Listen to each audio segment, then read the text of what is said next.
A very good day to all of you. So I'm trying to solve the third problem in this video. This is video lecture number I think 9. The third problem on mathematical modeling.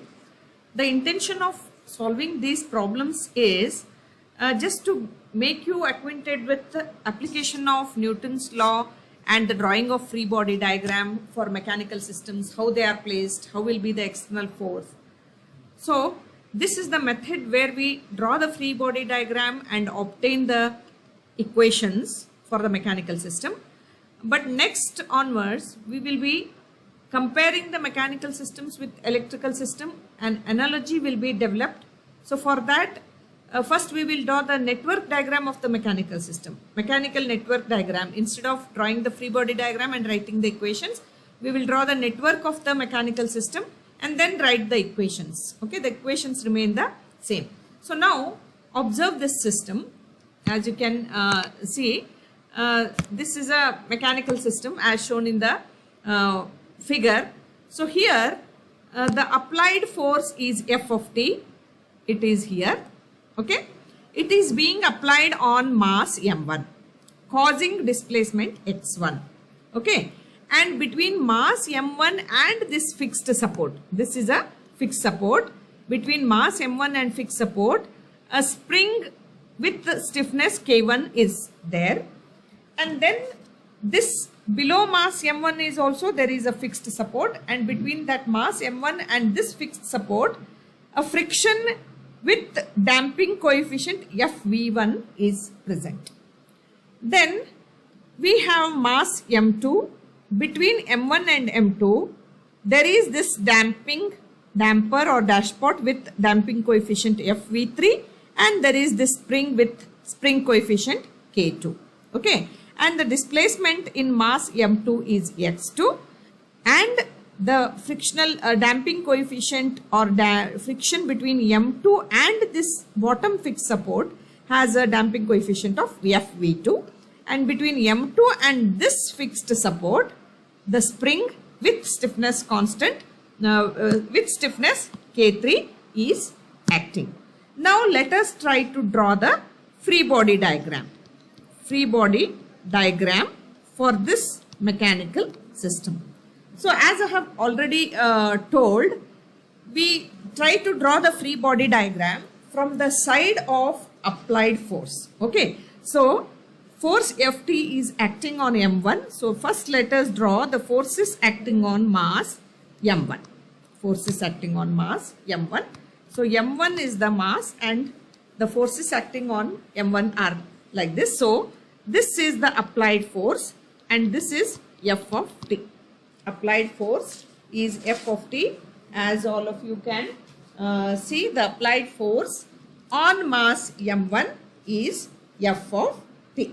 Okay, and this mass, this force F of t, which is an external force, is being opposed by, one is this force due to spring, it is K1. As K1 is between fixed support and mass, the force is K1 into x1. Okay, K1 into x1. Another force is due to the mass itself, that is m1 into x1 double dot. M1 into x1 double dot. Another force is due to the frictional constant Fv1 into x1 dot. Okay, so these are the four forces. Okay, these are the four forces. If you want me to write them neatly, I will write them neatly. See here.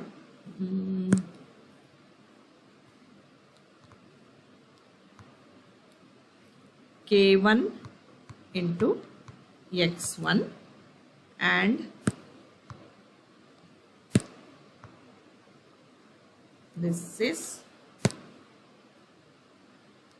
m1 into x1 double dot. This is Fv1 x1 dot, and apart from these forces, that is applied force, force due to this spring, force due to this mass, force due to this friction Apart from this, these two forces, that is the damping force due to FV1 and K2, are also acting on mass M1, and the force is FV3 x1 dot minus x2 dot, because these two forces are acting between mass M1 and M2, K2, x1 minus x2. Okay, x1 minus x2. So this is free body diagram for mass M1. Similarly, if we consider the mass M2, you can see the forces due to the friction, that is damper with damping coefficient FV3, and the spring force due to K2 are acting in opposite direction on M2, and their magnitude remains the same,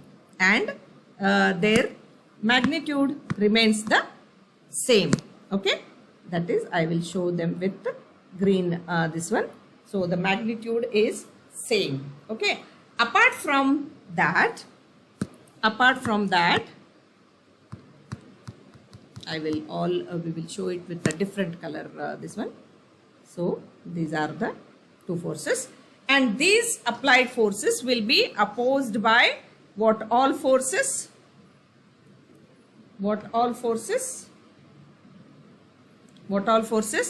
One is this force due to this mass M2, or I will take all these forces on the other side also, no problem. If I take all these forces on the other side also, it doesn't make any difference actually. That is because only the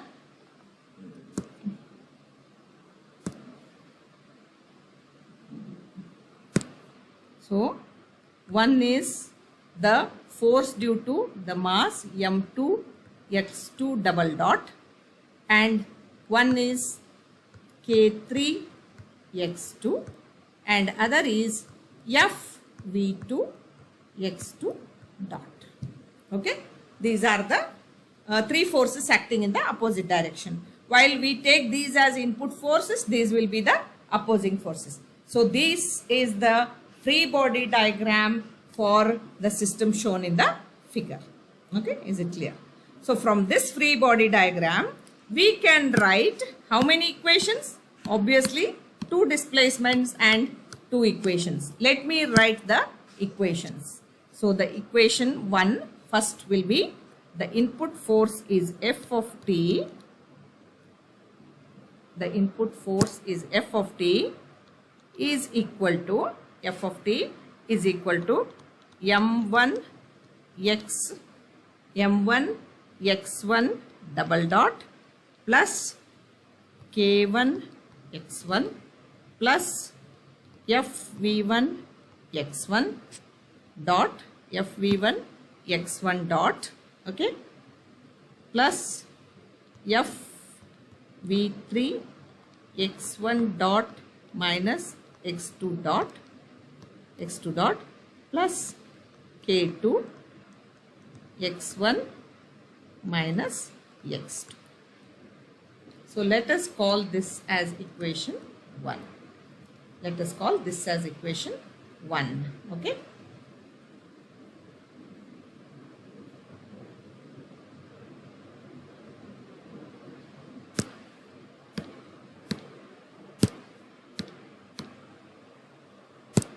This as equation 1, and then the forces FV3 x1 dot minus x2 dot plus K2 x1 minus x2 are the input forces. They are opposed by M2 x2 double dot plus FV2 x2 dot plus K3 x2. So this is equation 2. This is equation 2. So this is called as the mathematical model,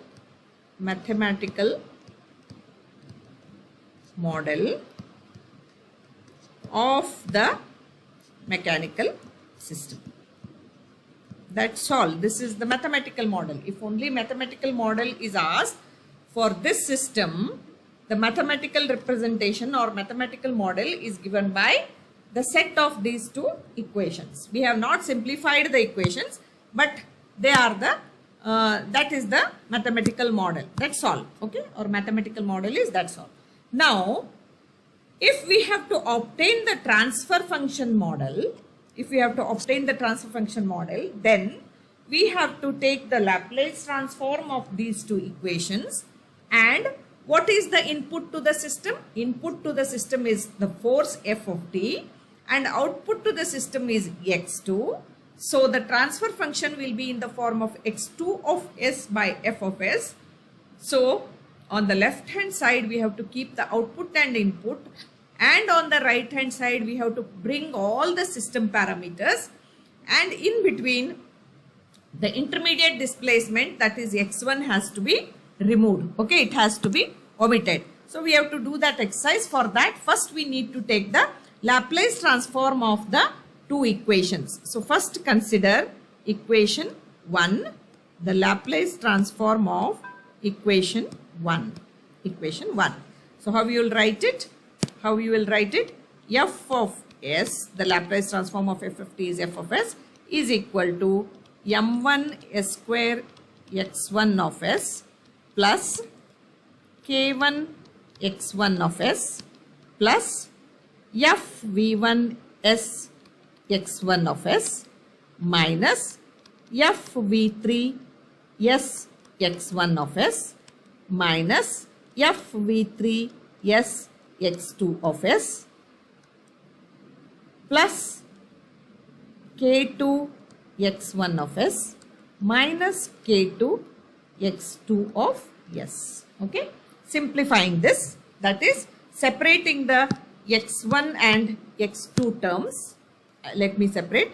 F of s can be written as equal to x1 of s, taking all x1 of s terms on one side, m1 s square plus f v1 s plus k1 minus f v3 s plus k2, then plus x2 of s, if we take out x2 of s, or minus f2x, because there is a minus sign there, we can just take the minus x2 of s will be f v3s. Okay, f v3s plus k2. Okay, so this is the this one. So this we can call as equation 3. Okay, this we can call as equation. This is the third equation. We can write it as the third equation.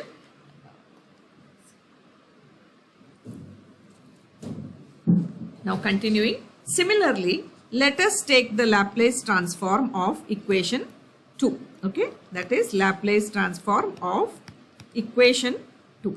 Similarly, okay, if we take the Laplace transform of equation 2, I can write f v3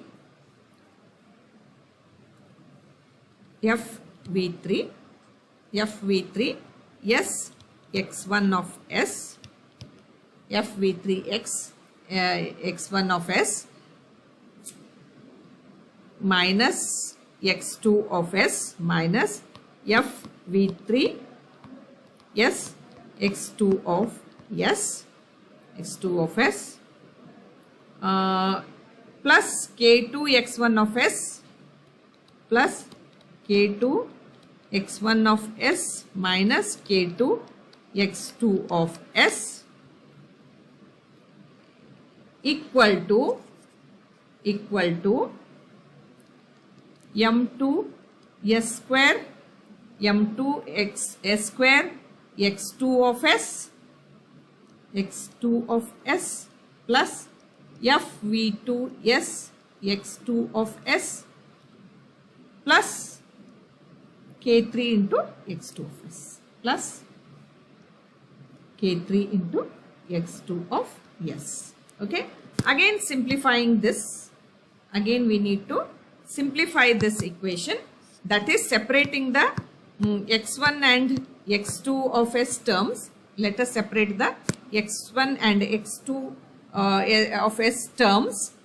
I can write, I will take this terms on this side and the other terms manipulation. So x2 of s, if I take on the outside, m2s square plus fv2 s plus k3, okay, plus k3 plus fv3s plus k2. So these are the x2 of s terms. Okay, this I have taken this side. So what this I have all this I have taken this side. So that is equal to x1 of s, that is equal to x1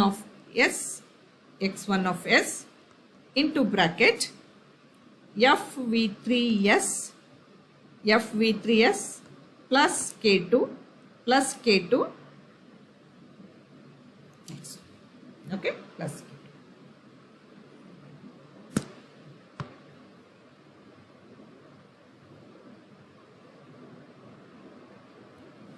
Okay, I have just separated the x1 of s and x2 of s terms. That's all I have done.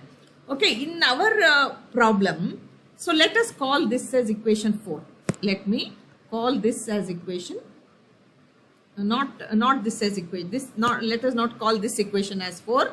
1 second, you wait, because let me make one more simplification here, then we will call this. So now the intention is to avoid the intermediate displacement x1 of s. Okay, in the problem, as all of you can see, the intermediate displacement is x1 of s and final displacement is x2 of s.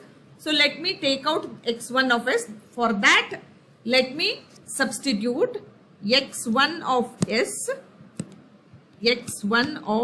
s is equal to m2s square plus fv2s plus fv3s plus k2 plus k3, okay, plus k3, x1 of s divided by fv3s plus k2 into x2 of s.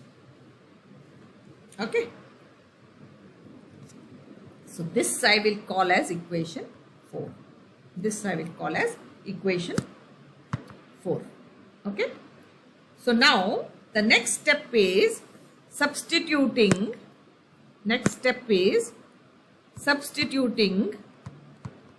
Substituting for x1 of s from equation 4 in equation 3. Okay, so that is how, that is this value we are going to substitute. So equation 3 is here. In that I am substituting for x1. Okay, I am substituting for x1 of s. Okay, so I can write f of s is equal to f of s is equal to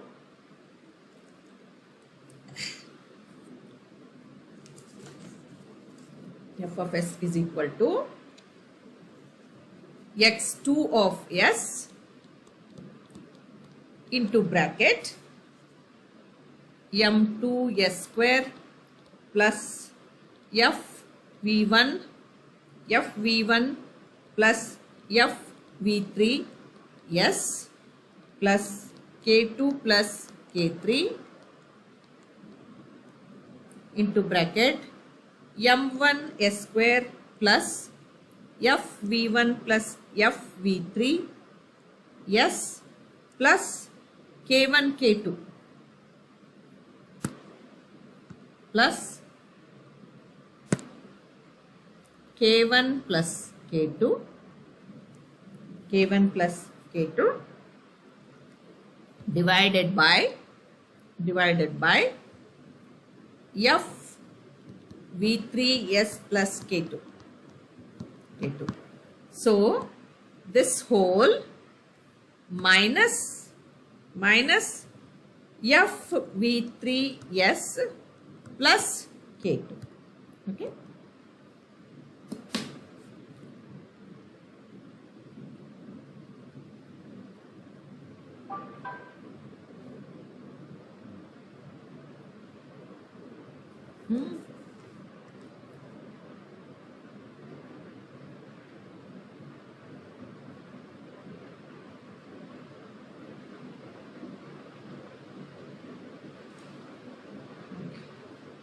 Okay, sorry. So plus K2 plus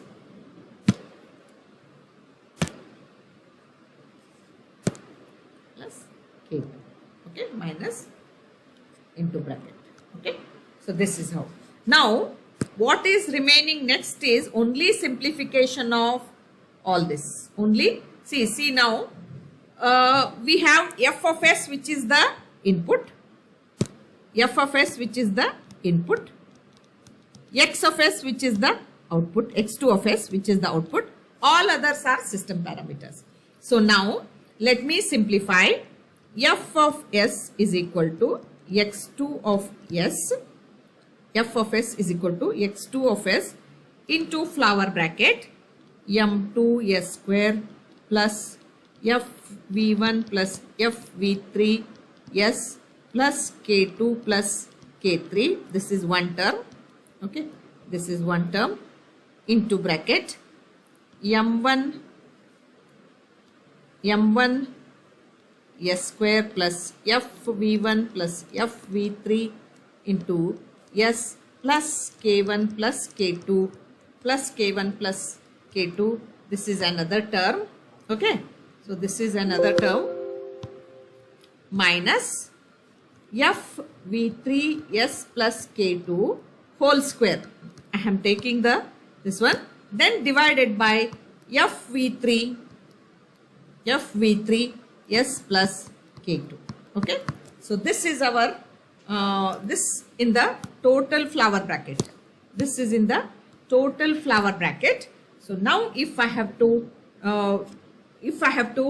write the final answer, that is Laplace transform of output divided by Laplace transform of input, then I can write fv3s plus k2 divided by this term if I call as A, this term if I call as B, this term if I call as C. Then I can write A into B minus C square. Okay, C square. So this is the final Laplace transform for the mechanical system shown in the figure. This is the Laplace transform for the mechanical system shown in the figure. Okay, so this was a quite big problem which we have solved. I have written as ABC, but you don't write as ABC because the terms are long, and on the laptop as it is difficult to write, I have written them like this. So A is m2s square plus fv1 plus fv3s plus k2 k3, and B is m1s square plus fv1 plus fv3s plus k1 k2, that is A and B, and C is fv3s plus k2, that is whole square there, and the term C is, this is the C term. So that is our transfer function model. This is called as the transfer function. So G of S, that is the transfer function, and if we have to represent it in the form of a block, then also we can represent input is f of s, in the time domain it is f of t, that is the input, and output is x2 of s, in the time domain it is x2 of t, and it is the output, and in the bracket it is c divided by a into b minus c square, where we have the terms a, b, c. Okay.